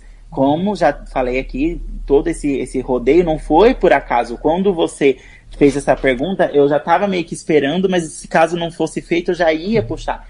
Então que fique claro, pessoa cega que não vê nada e nunca viu, que tenha interesse nessa tecnologia. Não é que é impossível, mas sim, nestes casos você vai ter um pouquinho mais de dificuldade e talvez, de acordo com o momento de carreira que você tenha, talvez seja preciso você pensar em outras soluções, como, por exemplo, focar primeiramente em back-end e depois você focar no front-end para se estabelecer. Não é que é impossível, mas a gente tem que trabalhar com realidades, a gente tem que trabalhar com expectativas, acessos, às vezes a pessoa não tem muito acesso para poder, se quer estudar, e quando tem, ela vai focar em algo que talvez, em se tratando de uma pessoa que nunca viu e tal, talvez não dê tanto retorno ali para ela, então a gente tem que trabalhar com realidades. Eu, Cristiano, tive que abrir mão de vários sonhos porque eu não poderia mais. Então acho que o primeiro ponto a se ressaltar é esse. Você perdeu a visão com quanto tempo? Tem uns 6 anos, mais ou menos. Eu tenho tá super adaptado? Nada. Eu levei um tempão ainda até aceitar que eu tenho retinose pigmentar, né? Eu sempre fui baixa visão, mas eu sempre consegui andar sozinho, mesmo tropeçando, já dei com muita cara em lixeira. Eu também já fiz muito isso. Mas eu a gente não sozinho. Aceita, né, a bengala no início, né? É difícil. Mas aí, conversando recentemente com um rapaz lá do grupo, o Cris, ele me... o Cris é um fofo. Sim. Ele me recomendou a Fundação Dorina, que foi onde ele fez, aí eu tô indo lá agora. Aqui pertinho de mim, eu moro aqui perto da fundação. Legal. Daí eu já passei pelo grupo de acolhimento, né? Agora tô esperando me chamar para começar os treinamentos e acho que eu só demorei mesmo para criar vergonha na cara para procurar, porque hoje em dia eu não vejo a hora de pegar uma bengala e sair batendo perna por aí. Sabe o que eu acho? Eu acho que todo mundo tem o seu tempo. Sim. E, querendo ou não, a gente vive um luto pelo que a gente perdeu. Vou te dar um exemplo. No ano passado, eu tive que fazer uma cirurgia por conta de uma inflamação na córnea.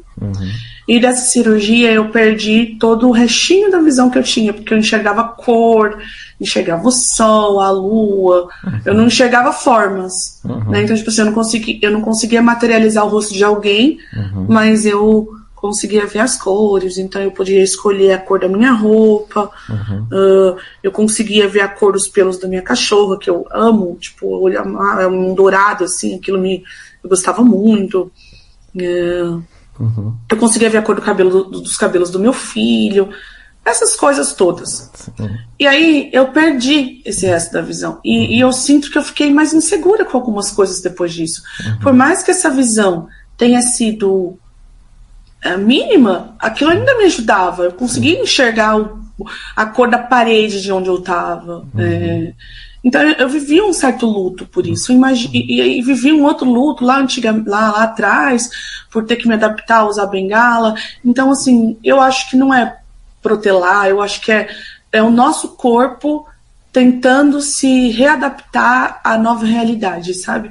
Então, chegou o seu momento de se readaptar a essa realidade, agora você está pronto, sólido, e daqui para frente é só felicidade. Sim, com certeza. Eu tô bem ansioso aí. Acho que eu nem vou saber a sensação que eu vou ter, sei lá, quando fizer uma viagem sozinho, andar sozinho por aí, sem precisar de ninguém ficar me segurando. Nesse momento que você tá, é que eu acho que já tá um pouco mais avançado, mas eu acho muito importante a convivência entre iguais. Porque quando eu perdi a visão total, assim, eu fiquei, poxa, mas e agora, né? E eu não tive esse contato entre iguais, assim, eu não conseguia ver perspectiva da outra pessoa cega. Só depois de um tempo que eu comecei a entender mais, porque as pessoas cegas que eu conhecia, que eram lá dessa cartonagem, onde eu montava caixas, elas já eram pessoas bem mais velhas, elas não tinham tantas perspectivas, assim, de vida, né? E a gente era do interior, então elas já tinham ali a vidinha delas feita, mas eu sabia que tinha algo além disso, só que eu não conseguia entender o que era. Então, assim, essa convivência entre iguais nos mostra que a gente pode ir mais longe, né? Que a gente consegue tocar uma vida normal. Então, quando você vê outras pessoas andando de bengala na rua, você fala, não, tipo, eu vou pegar isso também, cara, eu vou, tipo, vou conseguir. Sim. E é outra coisa que me deixa triste, né? Eu há 3 semanas atrás, eu fui para os Estados Unidos. Eu fui competir lá na EVO, né? Que é o Evolution Championship, que é o maior campeonato de jogos de luta do mundo. E eu fui para lá, e toda vez que eu vou para os Estados Unidos, e aí, gente, aqui eu não estou fazendo papel de síndrome do vira-lata nem nada não, tá? Eu estou contando uma experiência de ir para lá.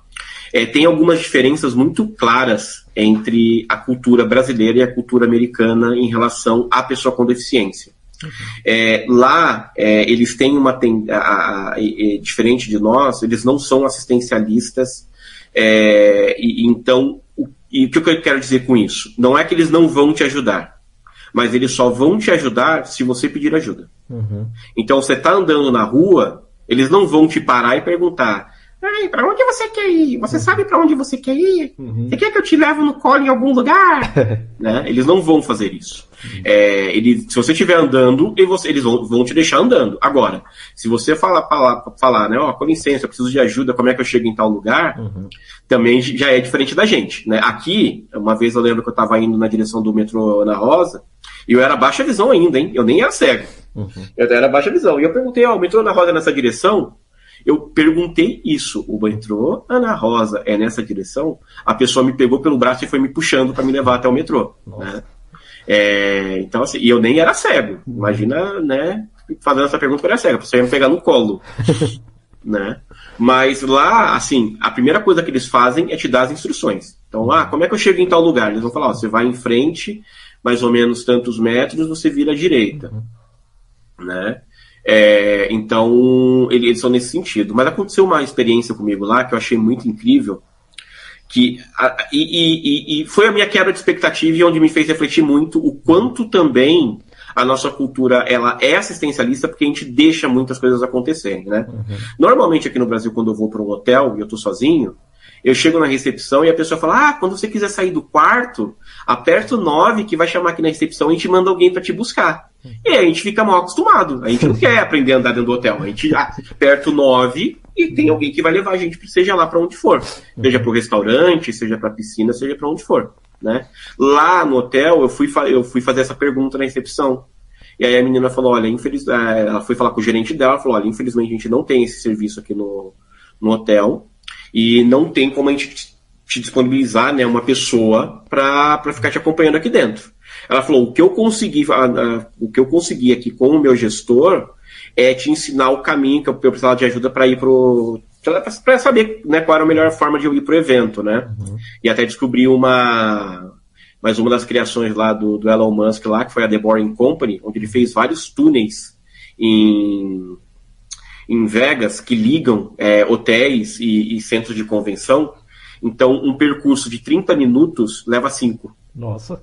É impressionante, Né? E aí ela chama The Loop, né? E aí ela queria me ensinar a chegar lá. E aí a gente foi na recepção, e aí ela foi me descrevendo o caminho, aonde eu tinha que, né, ir falando pelos lugares que a gente estava passando, porque, cara, é um resort que eu fiquei lá, que ele tem, eu acho que era 30 mil metros quadrados, é um negócio gigantesco, assim, é uma propriedade muito grande, assim. E aí ela foi me ensinando, só que ela foi me ensinando assim, olha, percebe que agora a gente passou por um portal e o som agora é mais aberto. Então quando você ouvir assim, né, quando o som mudar para ficar mais aberto, você vai virar à direita.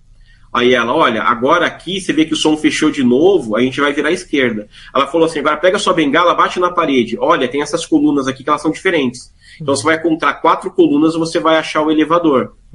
Né? Então ela foi me descrevendo o caminho, não só dando as instruções de direita e esquerda, mas ela teve uma empatia tão grande de falar que o som era diferente, que eu ia ouvir alguma coisa, que eu ia sentir um piso diferente e tal. Eu fiquei maravilhado. Eu falei, cara, das duas uma, essa menina ela tem na família alguma pessoa que é cega, ou ela tem realmente uma visão de mundo privilegiada, porque foi incrível assim, o que ela fez. E quando eu voltei para cá, eu parei para pensar muito nisso, do tipo, caramba, né, cara, eu fui para outro país que não fala o meu idioma, que tem uma cultura completamente diferente, e que me trouxe uma perspectiva de vida diferente.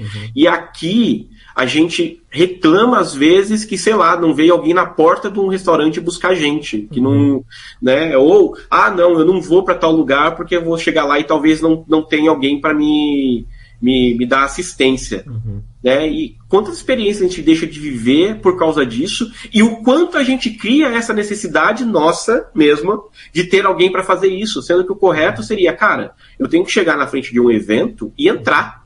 Sim. Eu não tenho que depender de alguém me levar, né? Eu não tenho que depender de ter dentro do evento um funcionário que vai ficar me guiando lá dentro. Não, o ambiente já tem que estar preparado para me receber do jeito que eu sou. E, cara, é incrível isso, porque lá, né, Vegas, cara, assim, os cassinos não é um lugar escondidinho que você entra numa porta.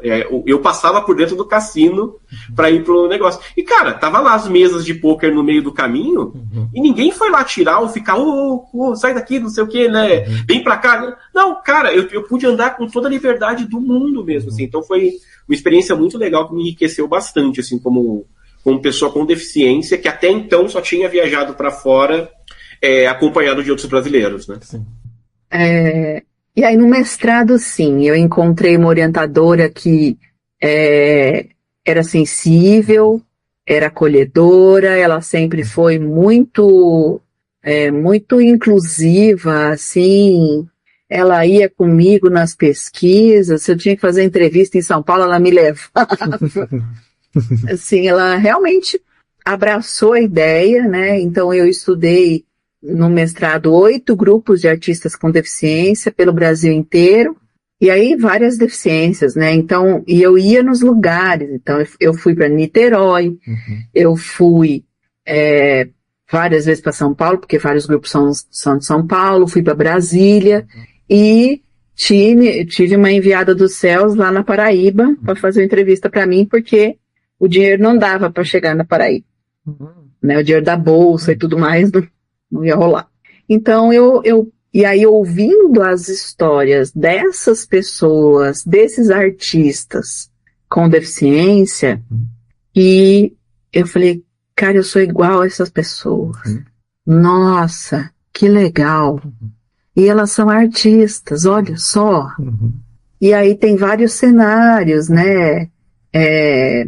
Tem gente que vive disso, tem gente que é um hobby, tem gente que era da militância nos anos 2000 já, gente jovem, gente mais velha, gente com todo tipo de deficiência, assim, que você imaginar, todo mundo. Então, ter feito um mestrado, assim, foi um negócio que mudou minha vida, e ele começou no bate-papo UOL. Olha, enquanto aqui na Cegolândia tudo começava no Papo Vó. Olha só, eu comecei no bate-papo UOL. Revelando idades. Porque tinha no bate-papo UOL uma sala só, escrito deficientes. Olha, vou entrar aqui. E aí eu comecei a conversar com uma moça, ela chama Eliana Zag, ela mora, se ela ainda está viva, não sei, mas morava no HC de São Paulo, e ela é uma pintora com a boca, associada aos pintores com a boca e com os pés. E aí eu comecei a conversar com ela, e aí que eu construí o meu mestrado, assim. Falei, não, eu tenho que falar dessas pessoas, cara. O que eles estão fazendo, como é que eles estão se organizando, quem são eles, onde é que eles estão, que arte que eles estão fazendo, onde é que eles estão circulando. E aí eu fiz meu mestrado sobre isso. E eu ia seguir fazendo doutorado, mas aí eu tive problemas pessoais, familiares e tal. Acabei prestando o concurso para servidor da Unicamp mesmo. Era um concurso coringa, assim, tipo, administrativo, assim. E desde então, tô lá. Legal. E o seu livro, O Artista com Deficiência no Brasil, então surgiu aí dessas entrevistas do mestrado? Foi, na verdade ele é o texto do mestrado. Então tem trechos de entrevistas, trechos muito impactantes, assim. Tem uma frase que, aí eu nunca me lembro se foi uma frase que foi dita numa entrevista ou se foi uma frase que está no documentário, em um documentário sobre essa pessoa. Mas uma das ceguinhas de Campina Grande tem um documentário sobre elas, né, que é A Pessoa é para o que Nasce. Vale muito a pena assistir. E ela diz o seguinte: elas eram pedintes, elas tocavam música, cantavam sentadas na calçada para pedir dinheiro, para sobreviver. E ela fala assim, sabe, eu sempre pensei que eu tinha nascido só para ser cega, mas eu descobri que eu nasci para ser artista. Isso é de uma profundidade, de um entendimento da vida, né? Que a gente passa uma vida inteira dizendo, não, eu não sou só a pessoa, não sou a minha deficiência, eu não sou a minha deficiência. E ela fala, eu não sou a minha deficiência. Eu tenho uma deficiência e eu sou artista. Pronto, sabe? Ela resumiu a vida assim numa simplicidade de entendimento e ao mesmo tempo entendeu tudo, né? Sim, isso me lembra uma frase do seriado lá, o The Good Doctor, o Bom Doutor, o personagem principal é autista, e ele fala, né, que ele não queria ser conhecido como um bom doutor autista, ele queria ser conhecido como um bom doutor. Ponto. Né? A gente tá tem uma polêmica aí de uma estilista que ela sofreu um acidente, né, e ela teve as mãos amputadas, eu acho, ou parte das mãos amputadas. Não me lembro do nome dela mais. Ela é de Goiânia e tá dando uns BO porque ela tava meio que prometendo uns vestidos para umas noivas aí e não tava conseguindo entregar. E aí ela fala isso muito, assim, que ela sempre quando sai notícia sobre ela, assim, a primeira coisa que vem é estilista sem as mãos, faz não sei o que, não sei o que, não sei o que. Por que a deficiência, né, sempre precede qualquer coisa, por mais importante que a gente faça, né, a deficiência sempre está antes, sempre a primeira marca que nos dão, mesmo que a gente tenha feito coisas tão importantes e a gente seja tão importante para além, né, da deficiência, assim, é muito maluco o que as pessoas pensam, né, sobre a gente. Assim, quando eu comecei, a acessibilidade era bem complicada, né? As coisas melhoraram, sim. A gente celebra isso. Também em que sentido? Quando eu comecei a dar as aulas, o que a gente precisava de indicar de passos para uma pessoa realizar uma certa ação, às vezes eram muitos passos. Então hoje já está bem mais prático. Ninguém vai notar isso, mas, por exemplo, hoje você pega tecla Windows, digita WO, aparece o Word, antigamente não era assim, né?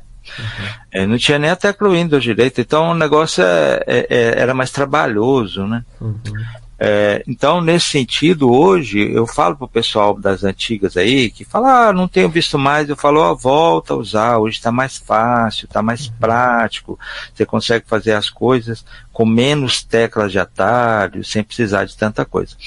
A internet, né, a navegação como um todo também está melhor e tal. Então, houve melhoria. Precisa de mais? Precisa. Então, é uma luta que não vai acabar, a gente vai estar sempre avaliando, e quanto possível recomendando ou pedindo melhorias, não é? Até porque muita coisa que antes a gente tinha uma trabalheira danada para realizar, independente de quantas teclas de atalho fossem, hoje você consegue, né? Igual a gente falou aqui do sono, né? Como que a gente ia imaginar que isso ia acontecer? Cá para nós, muita coisa aqui, até de ditado, né?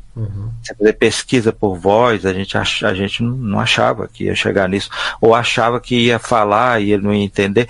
Então, enfim, muita coisa melhorou, mas muita coisa tem que melhorar. Principalmente na parte de conscientização dos que fazem, né, que constroem os sites, os portais e tudo mais, né, para que eles tenham cuidados que são tão simples que vão viabilizar a nossa navegação e fazê-los perceber o quanto interessante isso vai ser para eles, porque não dá para esperar que todo mundo haja por solidariedade, sabe? Muita gente vai ser movida pelo interesse do produto que está vendendo, do serviço que está oferecendo, né? Para nos posicionar, como por óbvio, somos, né, consumidores, né? Fala, eu gostaria de consumir seu serviço, adquirir seu produto, mas preciso de sua ajuda, né? E se for para eu ficar aqui lutando com o seu site, eu prefiro procurar em outro lugar. Então tem a parte também da conscientização já voltada aí para, né, esse sentimento mais humano, né? Fala, olha, mas considere quantas pessoas gostariam, mas não podem, né? Mas teriam prazer em conhecer o que você faz, a aula que você dá, aquilo que você diz e tanto mais. Então essa é uma luta contínua, mas já melhorou, mas também, poxa vida, né? Porque uma vez que a gente vem lutando, o que a gente quer é que a luta traga recompensa, né? Então recompensas já tivemos, outras teremos que buscar, mas com muito cuidado, até porque a gente tem que escolher as batalhas, né? Porque tem batalha que você ganha, mas não resolve muito. Eu digo assim, às vezes você se desgasta demais com uma empresa em função da acessibilidade que você quer que ela ofereça, e aí é uma luta, é um desgaste, tanto mais, vai na justiça, e tem audiência, aquele negócio todo. Aí, finalmente, eles falam, ok, vamos fazer. Passa um mês, a empresa é vendida. Aí acabou, né? Aí vai ter que começar tudo de novo.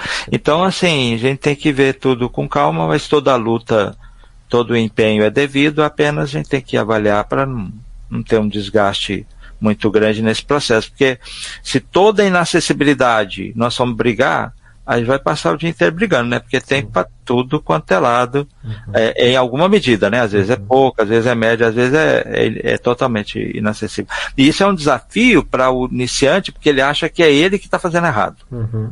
Né? A gente falou, calma, talvez não seja isso, me mostra aí que eu vou te dizer se é você. E tem o outro lado de quem acha que sabe e diz que é inacessível, mas não é ele que não sabe. Né? Tanto é que às vezes as pessoas me mandam, aí eu vou olhar e falo, olha, eu consegui. Ah, mas é porque você sabe. Não, assim, é porque eu sei o que eu usei. Se você usar o que eu usei, você também consegue. Aí eu vou mostrar para a pessoa, ela, é isso, né? Porque o pessoal quer que seja uma coisa linear para todos, né? Todos os sites, tudo. Não vai acontecer isso, né? Não vai acontecer. Então é um tema bastante interessante e importante para a vida da gente. A gente vai estar sempre envolvido com ele. Mas, como eu falei, apesar de eu não ter conseguido usar o DOSVox, né, por estar acostumado com Windows, com os outros cegos aqui que eu já conversei, eu entendo o quanto ele foi e é importante hoje para introduzir aquele cego na informática que não teve contato nenhum, até para alfabetização ele é muito importante. Então, você falou duas coisas muito interessantes aí. Alfabetização, crianças, porque como é que você vai pegar uma criança cega e botar para ela o NVDA? É muita informação, entendeu? Muita informação. E outra coisa também, por exemplo, pessoas idosas que têm dificuldade, e pessoas também com... Como é que eu posso falar isso num podcast? A pessoa que não é tão... que tem dificuldade cognitiva, vamos dizer assim, que não é tão esperta.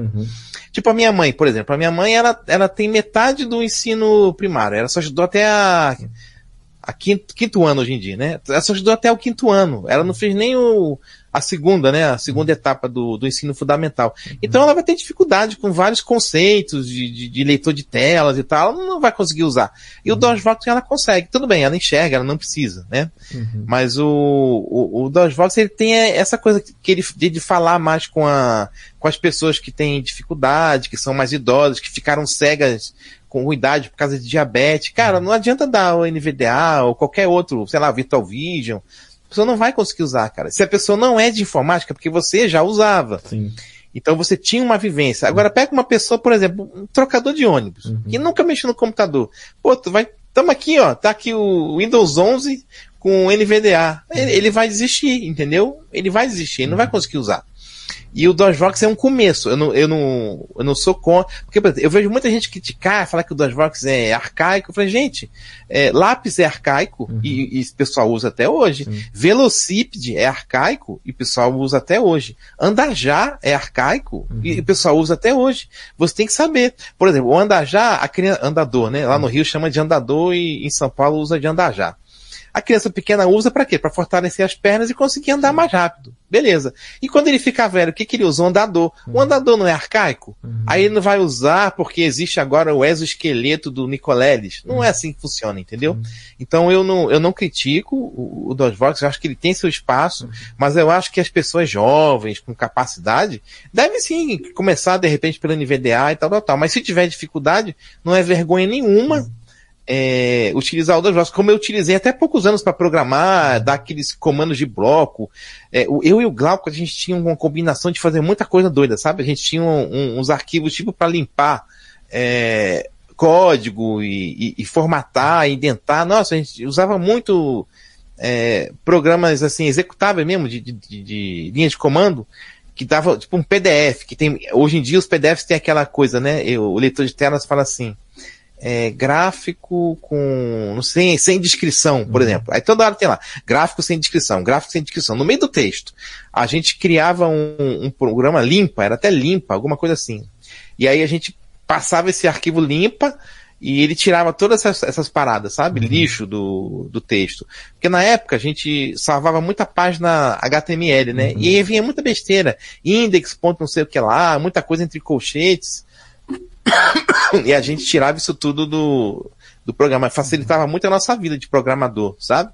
E eu, assim, eu entendo o pessoal achar que é arcaico, mas é arcaico igual lápis, cara. É arcaico como um lápis. E todo mundo usa lápis até hoje. Eu acho que tem o seu espaço. Uma coisa que eu gostava muito de usar, hoje não, porque o Google evoluiu muito, né, nessa parte, mas era o dicionário, era a Bíblia, eu usava muito essas coisas pelo DOSBox. Os joguinhos mesmo, eu jogava muito, tipo paciência. Às vezes eu tava esperando, né, alguma coisa lá e ficava usando. Eu inclusive... Eu já vi o DOSBox rodando no celular. Falei, pô, isso aqui é legal botar os joguinhos. Mas eu nunca fiz no meu, não. Ele funciona no Android, consegue rodar pra, de repente, jogar. Então tá no consultório esperando, você abre lá ele no Android e fica usando os joguinhos, entendeu? Bem legal. Sim. Interessante. Agora que você entrou no assunto, vou até adiantar uma pergunta que estava aqui mais pra frente, como você falou assim, do professor poder fazer audiodescrição pro aluno. Que conselho assim, dica você daria, sei lá, para um amigo ou familiar fazer uma audiodescrição para uma pessoa cega lá, para o seu amigo? Como ele poderia audiodescrever alguma coisa? Então, a gente tem diretrizes diferentes para cada evento, né? Para figura humana, para paisagem, para livro, capa de livro, para card, para gráfico. Então, assim, descreva, a primeira dica, descreva o que você vê, né? Então, sempre olhe para aquilo que é mais relevante. Se eu estou fazendo a descrição de uma figura humana, vamos começar da figura humana, não vamos começar do fundo, porque o fundo é um complemento, né? Então, descreva primeiro, a gente tem uma fórmula, né? Não serve para tudo, mas serve para a gente começar, né? Formato mais sujeito mais paisagem mais ação. Né? Essa é a fórmula básica. Então, o que é formato? É o formato da imagem. Então, eu vou descrever o quê? Eu vou descrever um gráfico, eu vou descrever uma capa de livro, um card, uma história em quadrinhos, uma fotografia horizontal, vertical, eu vou descrever um ambiente, um cenário ao vivo. Então, eu preciso saber o que eu vou descrever, porque é muito comum que as pessoas falam assim, nossa, a imagem mostra, que é o que o Bi Mayais fala, né? É desnecessário, porque se a gente está fazendo audiodescrição, a gente está fazendo audiodescrição de algo que já é imagem, né? Então não precisa repetir. Então, ao invés de eu falar imagem vai no formato da imagem. O que é aquela imagem?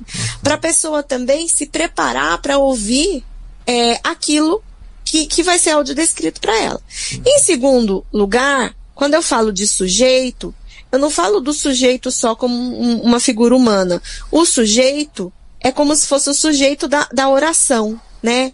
É o quem, ou o que, né? Pode ser um objeto, pode ser uma figura humana, pode ser uma paisagem. Então, o sujeito é aquilo que eu tenho de relevante naquele momento, tá?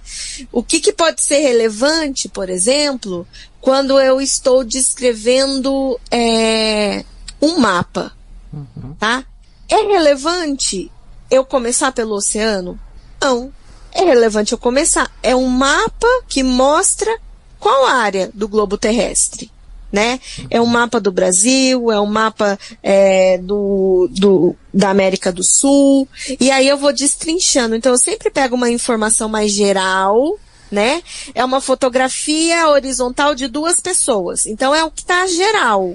E depois eu vou destrinchando essa informação em pequenos blocos para eu descrever os pormenores, certo? Então, depois que eu falar do formato, que eu falar do sujeito, né, que é o objeto ali, o que é relevante, eu vou falar da paisagem. O que é paisagem? A paisagem é onde acontece aquela imagem, né? Por exemplo, fotografia horizontal de 2 pessoas que dançam num palco iluminado. Então, ó, eu trouxe o geralzão, né? O que é formato, quem e onde. E a ação também, que dançam em um palco iluminado. Mas será que isso basta para fazer audiodescrição? Não. Depois que eu trouxer o geralzão, aí eu tenho que descrever como são essas pessoas, né? Elas dançam juntas ou elas dançam separadas? É um homem e uma mulher? É um casal? É o quê? Qual que é o figurino que eles usam? Então eu tenho que pegar aqueles elementos que eu trouxe na composição geral e ir destrinchando, fazendo perguntas para ir trazendo os elementos, né? Qual que é a posição que eles estão, né? Eles estão na ponta dos pés, eles estão com as pernas levantadas, com os braços estendidos para cima, para o alto. E aí, como que é esse palco, né? É um palco grande, é um palco de madeira, é um palco que está diante de uma plateia lotada, por exemplo. Então eu vou trazendo elementos complementares para eu poder trazer todas as informações daquela imagem. E aí eu preciso escolher o que é mais relevante, tá? Se eu tô fazendo uma descrição de uma dança, é mais relevante eu falar sobre o movimento das 2 pessoas que dançam do que eu falar sobre a plateia, né? Então eu tenho que escolher qual é a relevância e qual que é o contexto daquela imagem. Até recentemente aqui na gravação desse podcast, teve acho que foi um documentário que foi audiodescrito por vocês, que chegou a concorrer a um prêmio, né? Embora não tenha ganhado, ele ganhou com libras, mas concorreu, né? Sim, foi um documentário do nosso colega, diretor, Edmilson Sá. Ele produziu o documentário, solicitou a audiodescrição, né, aqui com a Pra Ver Ouvir.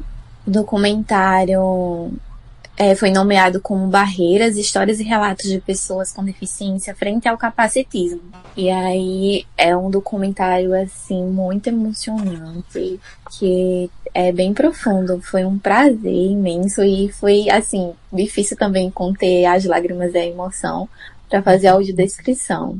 Porque eu fiquei nesse processo, né, de assistir, reassistir, aí vendo aquelas pessoas contarem tantas dores que passaram e que passam ainda.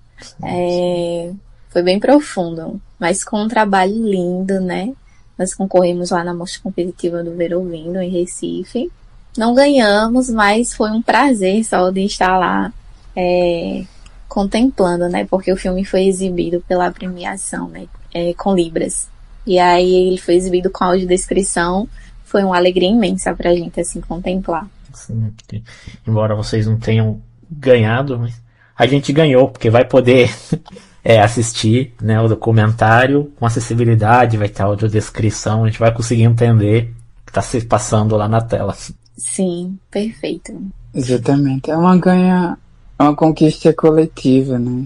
É para todo mundo quando um filme como esse e qualquer outro é acessibilizado com os 3 recursos.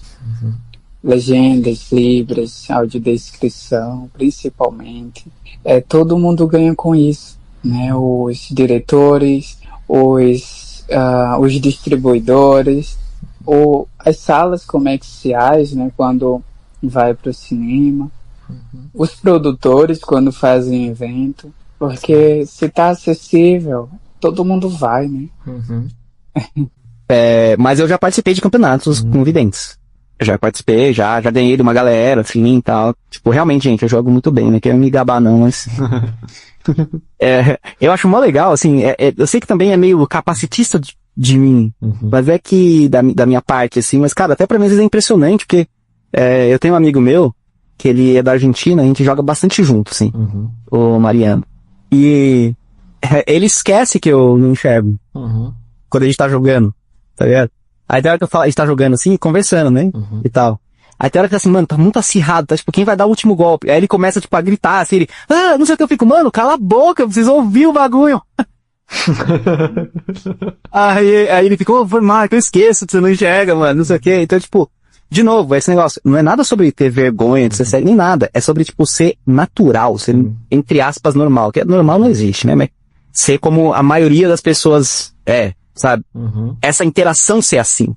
E quando eu jogo com essas pessoas, quando eu jogo um jogo que é completamente acessível, que no caso hoje que eu tenho jogado mais é Mortal Kombat 1, que é completamente acessível. Do começo até o final do jogo, você joga tudo com respeito, tá ligado? Não é uma questão. Eu posso entrar numa partida, tem um negócio chamado Rei do Pedaço, né? Que é uma sala onde entra todo mundo joga junto. Eu consigo entrar nessa sala, eu consigo convidar meus amigos, eu consigo... Tudo, cara.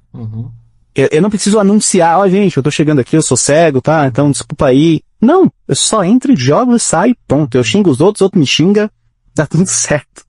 Não pode ter xingar as pessoas, entendeu? Como é que foi todo o processo, né? 23 anos. Eu ia até brincar se foi o ano passado, né? Mas você já revelou a idade, não dá nem pra brincar mais. Eu já tenho 51, tô indo pra 52, então já tem um tempo aí, né? Que eu... A retinose é assim, né? Você sabe bem como é que é. Ela, aos poucos, né, vai tirando a visão, né? Então você vai... Eu dirigia, e depois vou para dirigir, aí eu fazia as coisas sozinha, fui parando, mas aí fui me adaptando a tudo. Hoje eu só não dirijo, né? O restante eu faço praticamente tudo. Eu trabalho, né? Eu faço nas minhas empresas, eu faço parte administrativa agora, tudo com a tecnologia acessível. Eu sou atleta, então eu pratico esporte com acessibilidade. Eu fui vice-campeã nacional de uma modalidade que chama para-tambor. Então, eu falo que a gente tem que primeiro aceitar mesmo e depois ir enfrentando e procurando adaptação para a gente não parar, né? Porque não é por conta da deficiência visual que a gente vai deixar de realizar os nossos sonhos, né? Porque a gente consegue muita coisa. Então, tem que enfrentar, tem que aceitar. Não pode ficar, né, se remoendo, porque senão a gente vai ficar patinando, não vai sair do lugar e a vida vai passar. Então, eu optei por não me aposentar e por continuar a minha vida, mesmo com a deficiência visual. Tudo é mais difícil, mas não é impossível, né? Então, eu continuei, foi difícil. Eu estava com 23 anos quando eu recebi o diagnóstico. Eu nunca tinha ouvido falar nessa patologia. Depois que a gente descobre que a gente vê o tanto de gente que tem, né? Porque se a gente acha que não é comum, mas é comum, né? Então, depois que você está no mundo, você percebe, meu Deus, quantas pessoas com deficiência visual que existe nesse país, né? Somos muitos, né? Mais de 6,5 milhões. Então, é muita gente com a visão acometida. Então, aí eu resolvi aceitar, enfrentar. E resolvi também aprender o braille, porque, na verdade, eu sempre tive curiosidade, desde que eu enxergava, falava, meu Deus, como que eles fazem para ler aqueles pontinhos? Eu achava, assim, muito curioso, né? E aí eu resolvi aprender, falei, já que eu vou precisar, agora eu vou tirar minha curiosidade. Aí eu fui aprender, né? E demorei muito para encontrar um profissional. Eu moro no interior do estado de São Paulo, perto de Bauru, e aí eu fui atrás de um professor para me alfabetizar, e aqui em Bauru tem o Lar Escola Santa Luzia, mas era mais de 1 ano e meio na fila. E aí eu comecei a procurar um professor particular, também não achei. Demorei 1 ano para achar e consegui, aí eu paguei para essa professora me alfabetizar. E mesmo pagando, aquilo ficou dentro do meu coração. Eu falei, meu Deus, como que as pessoas, as crianças que nascem cegas fazem, né? Para aprender o braille. Eu falei, nossa. Aí eu quis criar um projeto social para ajudar essas pessoas que não tinham oportunidade de condições. Aí eu criei um projeto com a metodologia que eu fui alfabetizada, que deu super certo. E o projeto se tornou, assim, essa grande referência hoje, até internacional, né? Foi crescendo, assim, sem eu perceber.